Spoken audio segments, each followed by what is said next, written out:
Okay, so what's going on there, everybody in YouTube land? I'd like to welcome y'all back to the classroom. I'm the professor. Before I start this thing off, man, I gotta give a shout out to everybody on the Patreon. That's the true heart of Free Game Nation. Everybody that's fucking with the Patreon. I gotta give a shout out to everybody on YouTube who be hitting that like button. You figure it out. Hit the like button. Stop what you're doing right now and hit the like button. Speaking of like buttons, speaking of why I want y'all to hit the like button, speaking of me giving shout outs to everybody who helping this show grow. The other day, I was doing the continuation of why Professor Joe Casey is not securing his masculinity. If you haven't heard that show, man, go listen to that show today after you get finished listening to this shit here. That show is a classic. But I was doing the deeper shit, the Patreon shit. I hear a knock on the studio door. I hear a knock. So, it's late at night. So I'm like, man, I said, I know my kids sleep. Why am I hearing a knock on the studio door? My pretty girl, she come in. She say, Pop, what you doing? I say, I'm working hard. She say, you always working hard. Why you always working hard? You work hard Monday through Friday. Because, I do a job, man. I work 60 hours a week on my business. The good thing about my business is I work my own hours. So, I can pick and choose the hours that I work. I can cut it up. I can do 4 hours in the morning, 4 in the afternoon, 3 or whatever at night. So, I average out about 10 to 11 hours a day. You know what I'm saying? I'm busting my ass like all around the clock, doing these YouTube videos, doing the Patreon videos. I also got another YouTube show I'm started. And she kept asking me, she was like, why you work so hard? And I was telling her, I was like, I work hard so, I can work easy. I like this studio stuff, this not the hard work, baby. The work that I do to pay the bills, that's the hard work. So Papa work hard in the studio so I can try to, rearrange things so I can make the studio the prime time job. And then I could do the other work part time. So, I was trying to explain that to her because she was like, your kids don't like to see you work hard. And if your kids see you out here busting your ass, they gonna wanna, they gonna wanna be a part of that. So I tell anybody, man, anything you do, if your kids come up to you and they ask you, what you're doing or why you doing it that way, let your kids be a part of what you're doing, man. Kids love to help. Kids like to spend time any way they can. So, my baby, she wanted to say something to y'all. She wanted to be a part of the show, so I told her I'd let her be a part of the show. And, I gave her 30 seconds to talk to y'all. So I'm finna let her talk to y'all. Here's what she got to say.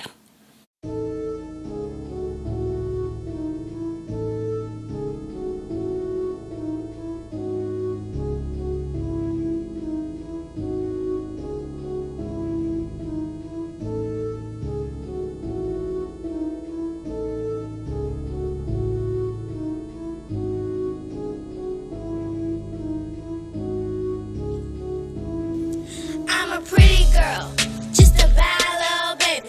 I'm in the studio, my Papa Joe Casey. Gotta represent the black, just for all my Haitians. As it's off, I say, man, you know what I'm saying? It's crazy. This beat got the whole room shaking. Every song that we do is amazing. This one right here is my favorite. I can feel it right now, cause I'm vibing. These glitter shoes on got me flying. I got the Cadillac flow, I be sliding. Every girl tell how it is like. Pretty girl, make her be quiet. I love my papa. I love you, papa. We make good music. If you don't like this, homie, you stupid. I always told my baby girl, the most important thing you be in this world is a wife and a mother. All right, so that's what it was, man. Me and my baby, we put something together, man. She said what she had to say to y'all. I said what I had to say on the bike end. But you know what? So, like I say, she been seeing me working, busting my ass in the studio. She wanted to come in the studio too. So we made her a rapper. So she got a CD coming. She doing math songs. She doing division songs. She doing all that shit, man. She even got a couple of gospel records. So if anybody got kids that want the kiddie rap, her shit good enough for some grown-ups to ride to. So y'all hit me up at professorjoecasey@gmail.com if you want the CD when the CD is finished. She got 14 tracks. that we've been working on, man, and them things is coming heavy. But see, this is why I tell you guys. This is why I tell you guys, man, hit the like button, man, because I'm thinking I might have to take a week off. I'm getting ready to get into the game of the show. I know I've been babbling. I'm getting ready to get into the game, because today's show we talking about first sexual impressions. So, but like I said, man, I think I might have to take a little while off of YouTube, at least 3 to 4 days, maybe a week, maybe 2 weeks. I just want to, focus on my kids, my job, and Patreon for a little bit, because it's getting to the point where I'm getting burned out in the game, you figure it out. But let's go ahead and get into today's show, man. I'm going to think about it. I'll let y'all know. Make sure you just hit the like button, comment, help this thing grow. Because, I'm not going to stop doing what I'm doing, but you know what I'm saying? Like, I can't be putting as much energy into everything. My energy, like, this thing about energy, before I get into today's show. It's easier to put energy. It's like, let's say you're saving money, right? Let's say you're saving money. It's easier to save money when you got a lot of money coming in every week. It's hard to save money when you got a little bit of money coming in. Same thing with energy. It's easy to give energy to something when you got a lot of energy coming back from that thing you putting that energy into. It's hard to put energy into something when you got a little bit of energy. Like Patreon, I got a lot of energy coming for Patreon. I make hundreds of dollars a month off of Patreon. That's a couple $100 every month I could throw to my kids, man, on their face. So, I don't mind giving energy. It's not a lot of money, but hey, it's something. YouTube, like, I need to see something. I got a couple of star pupils on YouTube. Every time I drop a video, they pop up. They say what's happening with me. You know what I'm saying? I love them. I appreciate you. You know what I'm saying? Y'all know who y'all is, man. And I give y'all a shout out every time y'all drop something. But on the full spectrum of the full scale of things, man, we need more love on the channel. We need more likes. We need more comments. All right, what's going on, Free Game Nation? I gotta welcome y'all back to the classroom. I'm the professor. Like I say, man, hit that like button. Before you do anything, hit that like button. If you ain't sub, press the sub button. If you guys want the game that's getting released on this channel to get deeper, hit the like button. You feel me? I calibrate the game. Every week I'm going to calibrate what I put on this show based off the likes. And I'm not really going to press y'all too much to hit the sub button. I don't really care. If you hit the sub button, hit it. If you don't, you don't. But I am going to press the game off them likes. So I don't care. I don't care if I come on this shit and I start making farm noises for the next 10 minutes. Stop what you're doing. Hit the like button. I want to see these likes go up on these videos, man. I want to see these likes go up on these videos. I'm not liking the likes to viewership ratio. You figure that out? So, and like I said, man, I can, what I mean? Like, I don't want to dumb down the channel to where, it just articles and shit getting read every day. But look at man. When you drop game, I just got to get y'all to understand it. When you drop game, it takes energy out of you. See, a lot of people don't understand about YouTube, man. YouTube shows take energy out of people, man. This is why a lot of y'all YouTubers go away for like a month or two before they come back and do something else, because people still got kids, people still got businesses, people still got other shit they do. YouTube do not take care of people financially. And one of the main reasons why YouTube don't take care of people financially, because when people come across people they like, when people come across shows they actually enjoy, they don't stop and press the fucking like button. So YouTube algorithms don't start spreading that person's channel out so that person can get more views, so that person can get some fucking commercials, so that person can actually make a damn decent revenue to where that person can leave their 9 to 5 and do them damn shows for people on a consistent basis. So if you find somebody that you actually enjoy, you'll be doing yourself a disservice not hitting the like button on their shit. And if you like 100 people, you need to hit the like button 100 goddamn times.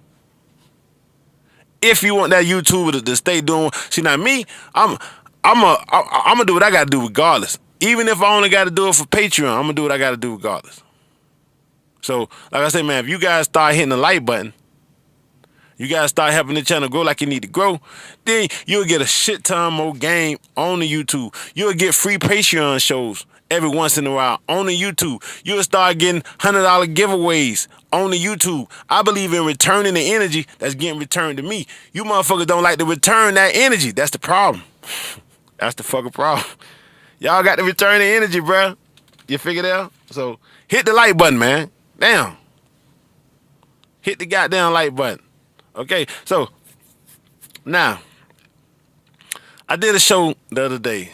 You figured it out?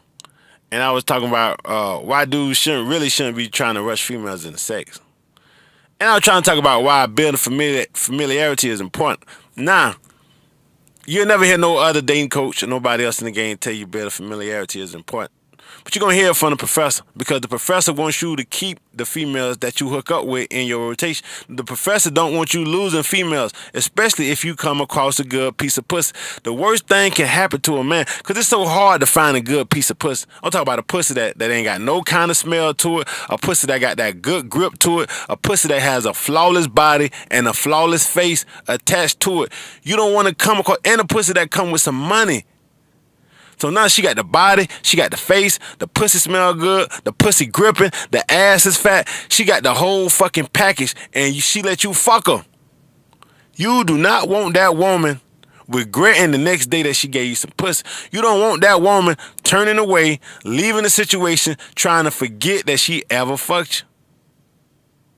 To help diminish that from happening, build you some familiarity. This thing we got to understand about sex, especially the first time you have sex with somebody. You still is learning that person.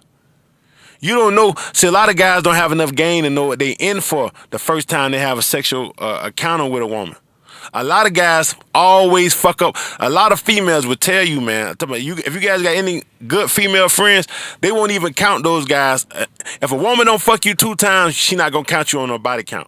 If you one of the dudes that she trying to forget that the shit ever happened, and it happened so many times. So if you got an old lady, if you really knew her true body count, I'm talking about counting the dudes who she never fucked, man, it'll blow your fucking mind, bro. It'll be well past 100. Let me tell you that. It'll be well. If a bitch tell you I only fucked 10 dudes, I only fucked 10 dudes that I kept around. That's what I only fuck 10 dudes that wasn't a waste of my fucking time. I only fuck 10 dudes that don't make me want to blow my fucking brains out when I think about the fact that I gave they lame ass some pussy. That's what she means. So when you build familiarity with a chick, and this chick actually likes you, you were actually part of this chick universe before you got the pussy, then you know, if you fuck her the first time and the sex ain't all that good, she might be more lenient to say, you know what, well, I'll be like, damn, baby, shit, I was bite. You can hit her with some shit like, man, I was bited up. That pussy was just too good for me, man. I had to, whatever you got to say, whatever you got to do, it happens. It happens to the best of it. It even happened to the professor one time. Professor got her some pussy, 5 minutes, he busted. But this was Professor. This was Professor before he started working out. This was Professor before he started eating good. This was Professor before he started working on his health. So a lot of you guys don't work on your health. So every time you have sex, it's a crapshoot. When you are not a healthy man, every time you have sex, it's like rolling the dice. You might get a good session out where you can fuck a bitch for 20, 30 minutes, and I'm talking about you can fuck her all type of ways and she busts about 5 or 6 nuts. Or you might have a bad session where you bust in the first 5, 10 minutes. Some of you motherfuckers bust in the first 2 minutes. It all depends on how your body feeling that day. So if you one of those motherfuckers, like I used to be, like a lot of you motherfuckers are, because a lot of you motherfuckers don't work out. A lot of you motherfuckers don't work on your cardio. A lot of you motherfuckers don't eat healthy. A lot of you motherfuckers like to smoke and drink and do all that goofy shit. Every time you go into some pussy, it's a crapshoot, whether you going to fuck it down or whether you going to embarrass yourself. That's why I tell you, I need to listen to that song, Dick Don't Fail Me Now. Dick don't, especially if it's your first time fucking a chick. You need that dick. You gotta convince yourself subconsciously. You gotta say, dick, don't fail me now. I gotta turn shorty out so she don't want nobody else but me and only me. So you fuck it down the first time, she not gonna be as disappointed if you come back the second time and you have a bad performance, because she already know what you could do to that pussy. But you come in and you have a bad performance the first time, she might not want to waste her time and give you a second shot at redemption. But if y'all cool, you know what I'm saying? If y'all cool and it's a situation you like, well, damn, shot on, you know what I mean? About that play, and you know she want to fuck with you because of the connection you have, not just the sexual frustration. Then now you know things are more open. Things are more open to interpretation of going whichever way it goes. This is why I tell you guys you might want to build familiarity. This is why I tell you guys you might want to have you a team of a rotation of chicks that you already smashing while you reeling in the new one. So you know you don't really fuck up everything that you trying to make happen with her off of a bad first impression. Because first impression goes deeper than just meeting people. You also have a thing that's called first sexual impressions. So you feel me? I'm gonna go a little deeper in that, man, in a later show, man. You know what I'm saying? I think I'm gonna do a show on Patreon called Sex Coaching. I think I'm gonna do a show. I've been working on it. I've been working on it for a week or two, and it's some deep shit, man. It's some shit that I already know I can't say on YouTube. I say that shit on YouTube, man. People they'll lose their shit, man. So I think I'm just gonna put that shit on the Patreon, but I'm gonna go real deep into this game, man. To the mindset, not as far as building familiarity with females. That ain't got shit to do with sex coaching. That's just something I just want to come on here and talk to you guys about today. But the sex coaching, oh man, bro. When I tell y'all I'm gonna fuck y'all head up with this show, bro, like everybody on Patreon already know though. Everybody on YouTube, hit the fucking like buttons. I give y'all some of that, cause y'all really missing out when it come to Patreon. Y'all missing out on a lot of shit, man. Yeah, and the crazy thing is, y'all motherfuckers think I talk about a lot of shit on YouTube. But it is what it is, man. Y'all be cool on your stool, understand nothing cooking with 2 peas in a pot, they ain't cooking in the stove. And how I'm the professor.